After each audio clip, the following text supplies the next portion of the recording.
have been David. You said, is average rate of change just slope? Yeah. Yeah. True that. He was right. Average rate of change is just slope. Rate of change, whenever you hear it, is slope. The slope in calculus is the first derivative. So whenever we find the first derivative, we're finding the tangent slope on any type of graph.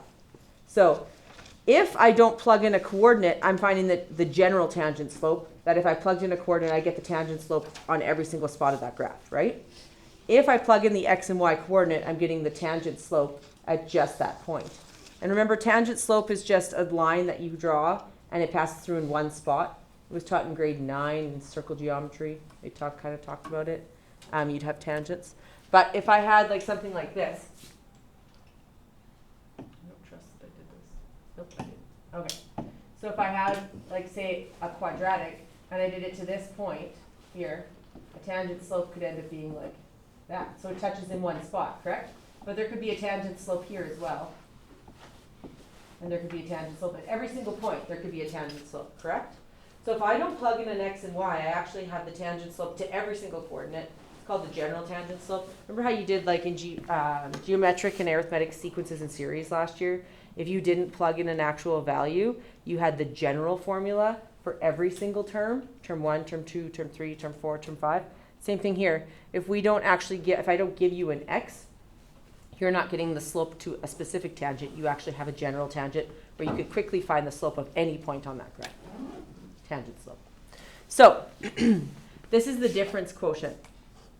It actually has the limit as h approaches 0 in front of it. And this is just f prime of x, which actually means the first derivative, which is also the tangent slope.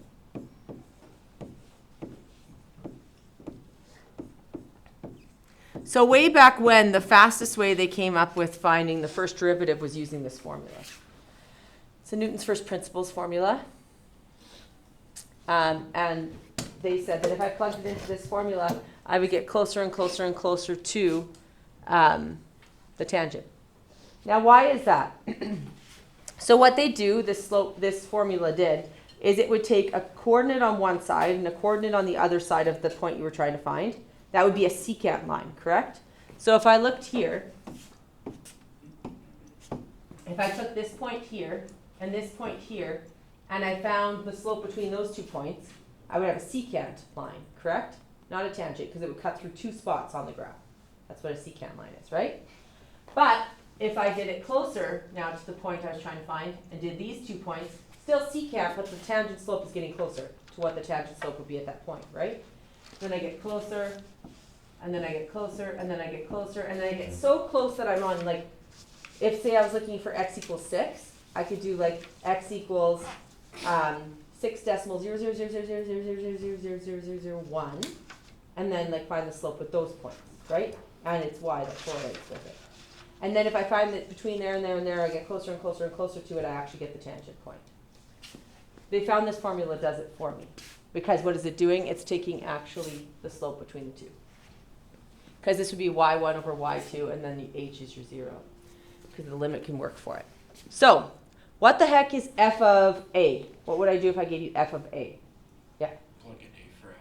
A for every x, right? If I gave you f of pig. I just really want to say that. I don't want to draw it.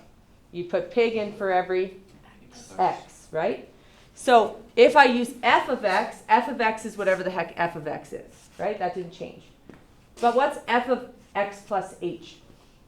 F of x translated h to the left. True, but what am I going to do? How am I going to use it? X plus h. X plus h goes in for every x. That's it. Right? Pig went in for every x. A went in for every x. A went in for every x. Smiley face would go in. X plus h now is going to go in. So we're going to do that one off to the side. So if I want f of x plus h, I'm going to fill f of x plus h in for every x. I'm going to erase this. So I'm going to get 2x plus h squared minus 3x plus h plus 1. Now x plus h, any binomial squared, you're going to cross off the squared and rewrite it twice, correct? So we would get 2x plus h, x plus h. If you can get 3 terms without writing it twice, go ahead. But a lot of people can't. Now, you can do this either way. You can distribute the 2 into the first set of brackets. Whenever you hit an end bracket, you stop distributing. So if you wanted to, you can put the 2 in, boom, boom.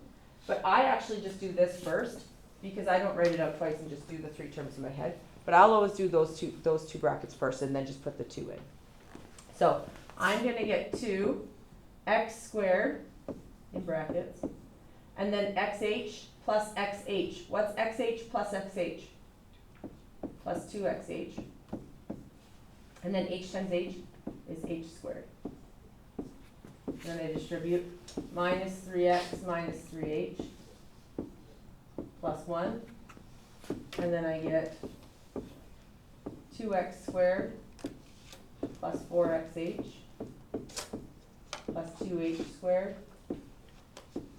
minus 3x minus 3h plus 1. And there's, oops, that's an h. And then there's no like terms to put together, we agree? But that is f of x plus h. Now you could do it in the whole formula and work your way down, but that formula kind of is crazy as it is. I wouldn't want to be doing all this work. Would you not for that move h squared over? And No, then there's switch just no it? point. Okay. Because none of them are like terms. If you're just arranging them, you're arranging them in a way you feel that they would like to look at them aesthetically, which I'm not changing anything for aesthetically pleasing. Because different people will think different things are aesthetically pleasing in that case, right? Mhm. Some people might like the squareds together. Some people might like a squared on one side and the other squared at the very end. Sequential alphabetical order. Who knows? Okay? So I'm going to use the actual formula now. So I go f prime of x. So that's the first derivative. That's the tangent slope. Is the limit as h approaches 0. And then on the top, I have f of x plus h. So I'm going to put all of that. 2x squared plus 4xh plus 2h squared minus 3x minus 3h plus 1. And then this is where people err. You have to minus all of f of x. So either you minus it as you put it in, which changes all the signs of it, or you put a minus and put it in brackets and do an extra step. You know what I'm saying? So you have to minus all of f of x. Because I didn't leave a ton of space, I'm going to do it as I put it in. So I'm going to minus 2x squared. And then I'm going to minus a minus 3x. So I'm going to add 3x. And then I'm going to minus a positive 1, so I'm going to minus 1. And then I have an h down here. Does everyone see that what I did? I distributed the minus sign through. What is my problem currently? I'm dividing by 0. So my only issue I have here currently is that h. And whenever I have issues, I need to get it to go away, correct? So let's think about this. When you are done writing in your numerator, everything should cancel off that does not have an h. That's going to be, you're going to know if you did it right or wrong. If every term in the numerator that doesn't have an h doesn't cancel off, you erred.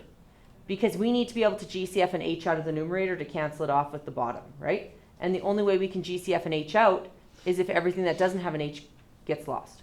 So they should cancel. So in the next step, in this step here, we should be able to cancel everything off that doesn't have an h. If we can't, you messed up. That's how this formula works, right? So let's try it out. So we have 2x squared minus 2x squared minus 3x plus 1 minus 1. So honestly, if you can't get the things without h's to go away, you probably forgot to distribute your minus sign into the f of x. Okay? Now what do I have left in the numerator? Everything has what? An h, which is what I need, because I need to GCF an h out so the h's can cancel off and get rid of my problem. So I still run my equal sign down the left-hand side. I still write my limit, because the only time I drop my limit is once I plug that 0 in for h, correct? So in the top, I have this, this, and this, 3 terms. They all have an h in them, so I can take an h out front. And then I go 4x plus 2h minus 3 all over h. And now my h's cancel, and my problem is gone, right? So if you couldn't get rid of terms that don't contain an h, you can literally not keep going. So you made a mistake, right? And now I can plug my 0 in for my h, and the moment I plug my 0 in, my limit goes away. So I get 4x plus 2 times 0 minus 3, and I get 4x minus 3.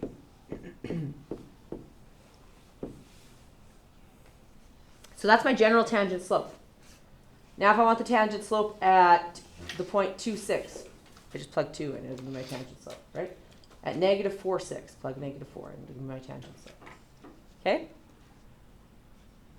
So that answer would give us the tangent slope at any point On this parabola.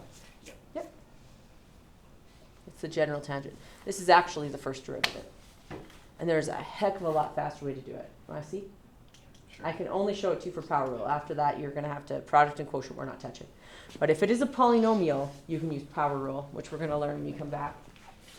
If I have f of x, and if you're like, power rule is way faster, I'm using it. I'm never using this. Well, if I say do it this way and you use power rule, you're getting no marks. So there will be ones asked like this. And on your AP exam as well. All right.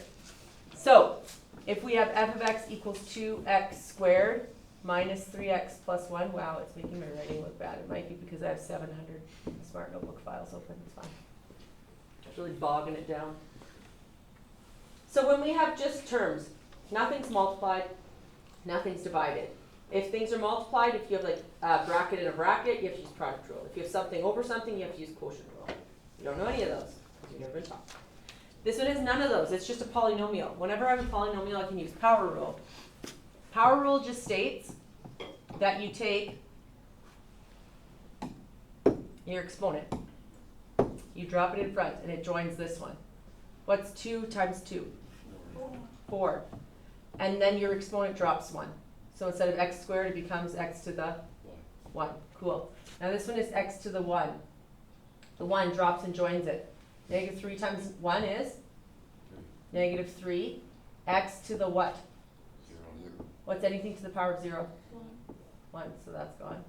And then this one is x to the 0, just to prove a point. 0 times 1 is? 0. Okay, well that's gone. So any constant goes away. And what is my thing? It's 4x minus 3.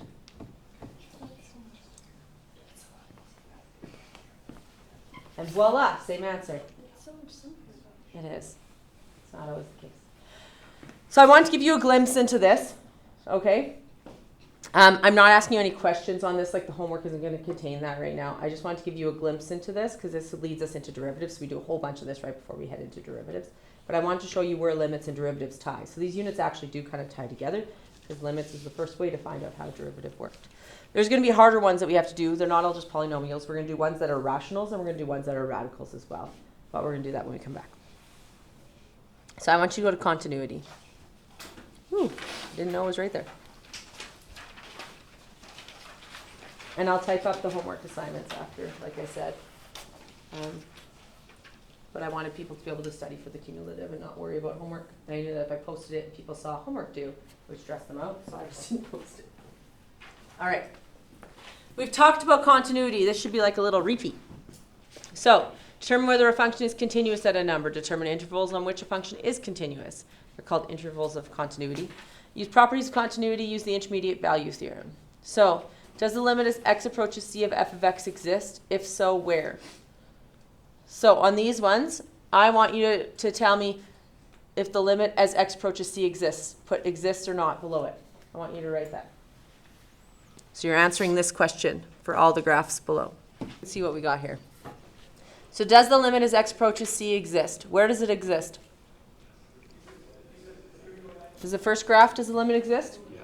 Yes, because from the left and from the right.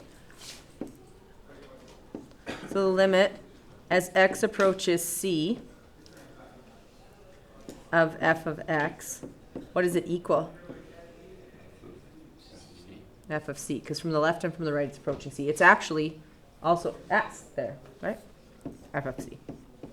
Okay. Does the limit exist here?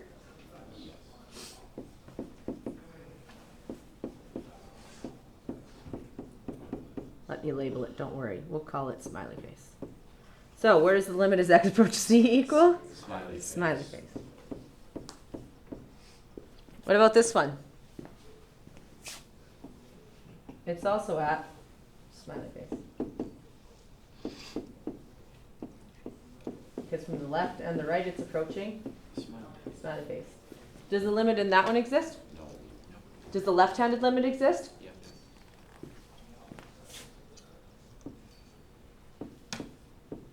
It would be, the left-handed limit would be at neutral face. And the right-hand limit would be at sad face, right? And so there is a left-handed limit, there is a right-handed limit, but because they don't exist at the same place, the limit there does not exist. What about this one? Now the left-handed limit would equal sad face.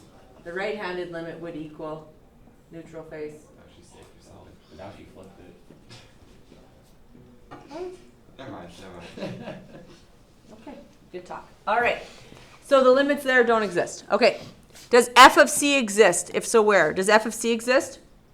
Yeah. Yes. I'm going to make it red. So that's where f of c exists, is going to be where the red. Does this one have f of c exist? Yep. Is this one? No, just a point of discontinuity or removable discontinuity in calculus, right? What about this one? Yes. Yeah. What about this one? No. If the graph is continuous, what must occur? How do you know? F of c has to equal the limit as x approaches c, right? Is there any place where that happens? Yeah. Which one? One. Just one, the first one, right? So for this one, that's how we prove continuity. It's continuous.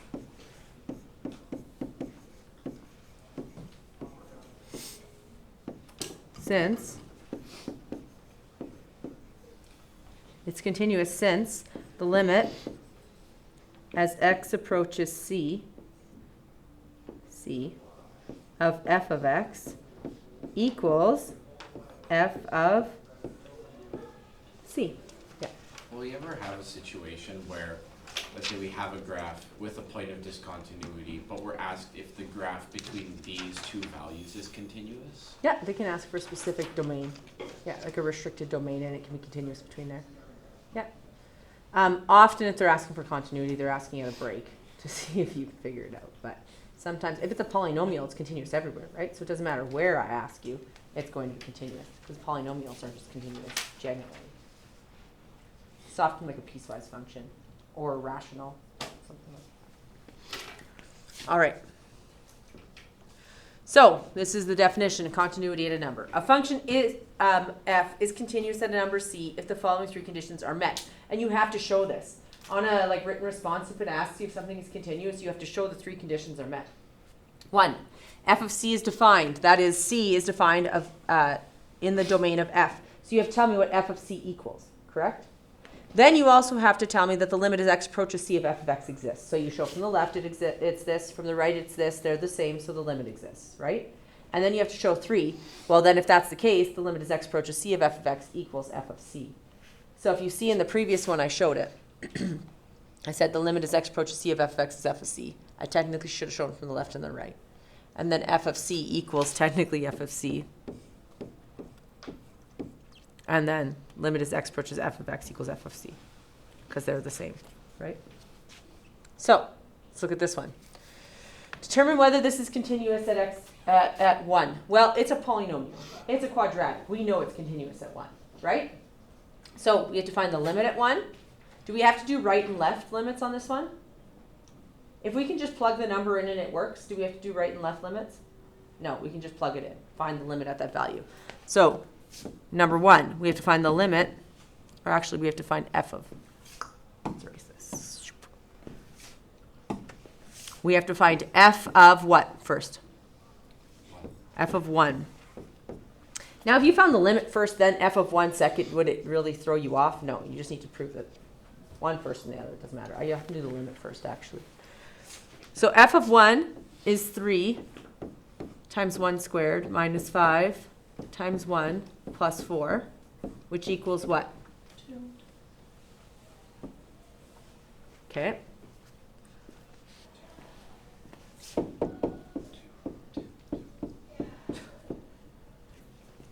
Now the limit's going to be the same thing because I'm just going to plug it in, but I have to show it, right? So 2, I'm going to write it as the limit as x approaches 1 of 3x squared minus 5x plus 4. And then I can just plug it in. And you have to show this step where you're plugging it in. You can't be like, look above, it's the same. Like, that's not the reasoning, right? You write the limit, and then if you write the limit and you can plug in, the next step is to plug in, and then you get your answer. You can't be like, it equals 2. There's no work, right? You have to show the work.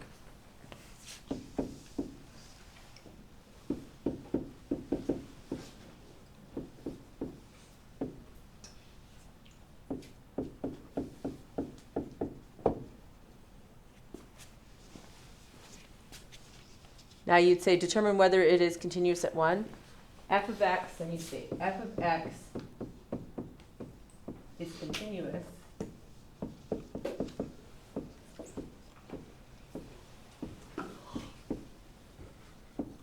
at 1 since f, oh come on board, f of 1 equals the limit as x approaches 1 of f of x.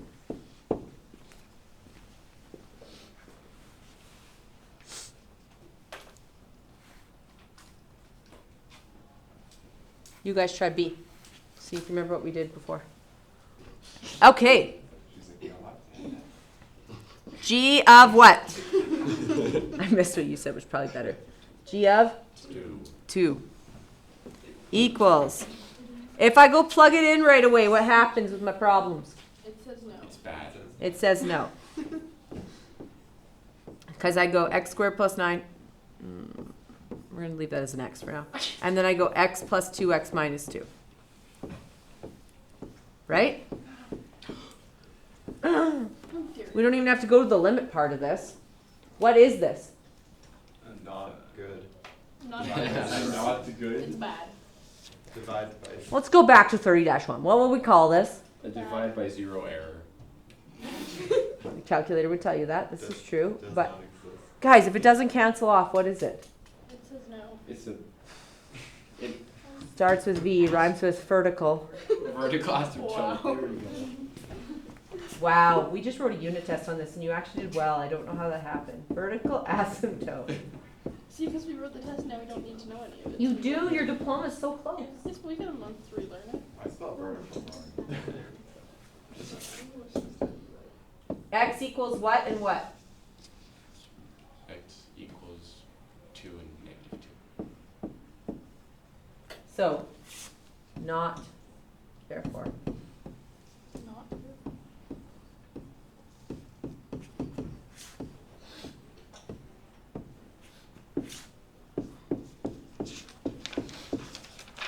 Voila. I really thought you guys would say asymptote. Like, I'm very shocked at this.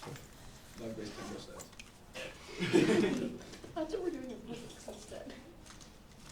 Yes. Are you guys actually? Yes. We started doing some Half-Life stuff, and it was so nice. Was he happy that people could do it without any Most stuff? of the class can. And then he showed us just dividing by 2, and I'm like, that's easy. I don't know what. Yeah. Dividing by 2 is not actually algebraically, it's guess and check. Yes, because they can't teach it to us otherwise. 'Cause Yeah. They have to teach it. And Tis true. Okay, what about this one? Never happened.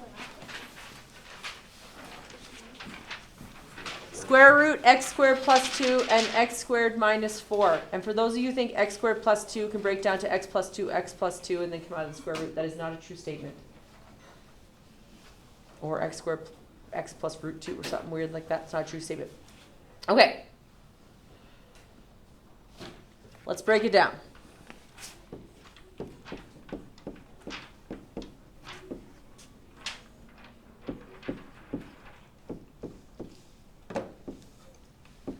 So remember, continuity follows those 3 things. You have to prove that at f of that point, it's continuous, or it exists. Then the limit you go to if that exists, and then if they both exist, if that they're the same thing, right? If the first thing where you fill in f doesn't exist, you're immediately done. It's not continuous, right? You don't have to hit up 2 and 3. You don't have to go to the limit part of it because it's already kiboshed. So where is this one not continuous at? Why? We just went over this. Yes, there we go. Our vertical asymptotes.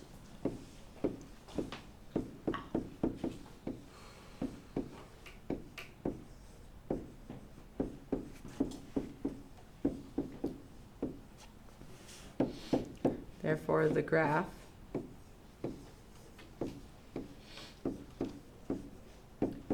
is not continuous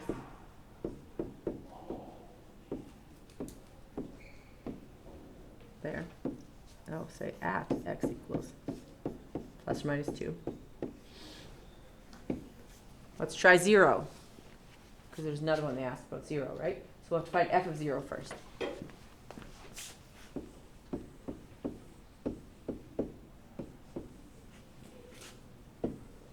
Square root of 0 squared plus 2 over 0 plus 2. Well, that's the simplified version.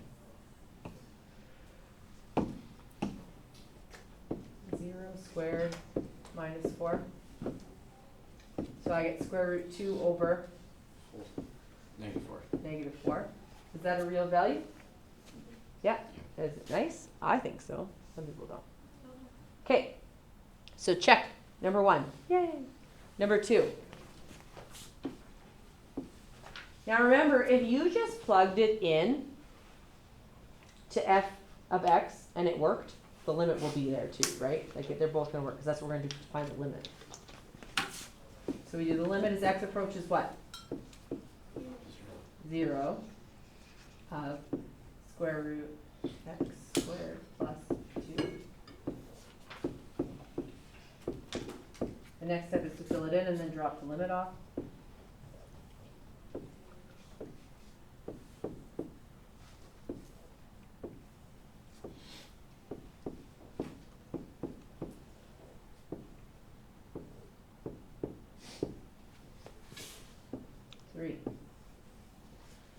F of 0 equals the limit as x approaches 0 of f of x.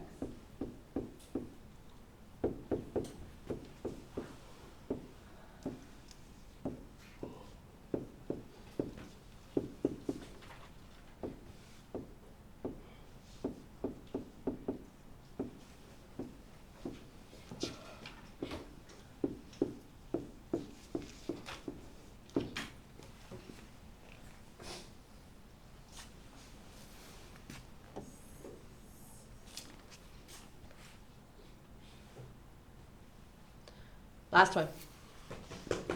So, is this one just a straight up function? No. We have, this is to the left of 3. This is equal to 3. This is from the right of 3. So we still have to prove our rules. So number 1, we have to find f of 3 Determine whether the function is continuous. It says that. I have no idea why you can't see it. Your turn. decide to go visible. All right. F of 3. What is f of 3 equal to? 9. Because this is the y. Now, how the heck do we find the limit if it doesn't actually give us one to find? Because we use the right and the left and see if they match. Yeah, we'll find the left. As x approaches 3 from the left, we'll use the top function. Well, x approaches 3 from the right, we'll use the bottom function. See if they match, then the limit of 3 is that. Then we see if it's 9. If it's 9, it's continuous. So, do left first. So we have the limit as x approaches 3 from the left, and then we use the one from the left, which is x squared minus 9. over x minus 3. X, this is an issue. What do I have to do? Difference of squares on the top to cancel the Right. asymptote. And I have to keep writing my limit until I plug in, right? So I'm gonna still write my limit again. Equals the limit as x approaches 3 from the left of x plus 3x minus 3 over x minus 3. My issue's gone, and now I can just plug in. The moment I plug in, I don't write the limit anymore. So I'm gonna go 3 plus 3, which equals 6, which people might say instantly they don't want to prove, it shows that it's not continuous. Cool, but I still want to show that the limit exists. I have to be able to say the limit as x approaches 3 does not equal, not the limit from the left does not equal. Okay? So then I go the limit as x approaches 3 from the right of x squared minus 9 over, oops, that's a lie, x squared minus 9. I have to use the right equation.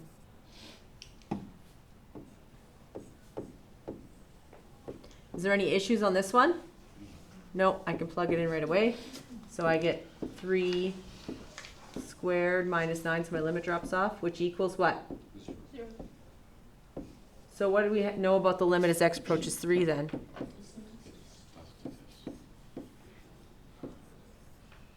And we just say of f of x. We can't say an equation because there is no equation for that. It's f of x. It's the entirety of the equation, right?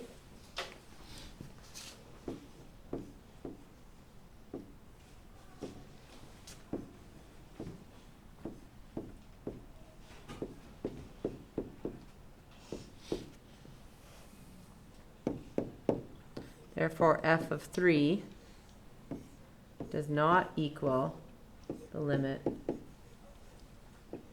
as x approaches 3 of f of x. And the graph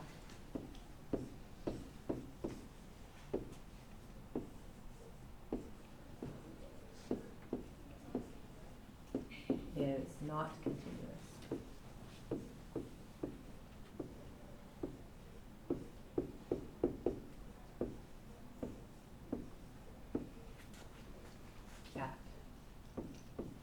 X equals 3.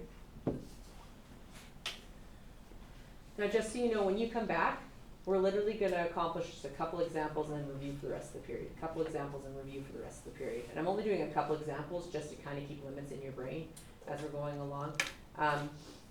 I don't care if we learn as much or anything like that. It's just to keep what we've learned kind of floating through it. And we have inequalities, or not inequalities, infinity, but infinity will be our first lesson of second semester, will be the infinity limit lesson. So what I'm basically going to do is give you a couple questions to try, practice, kind of like on the boards, and then review 30-1. A couple questions for limits, review 30-1. Okay? Cool.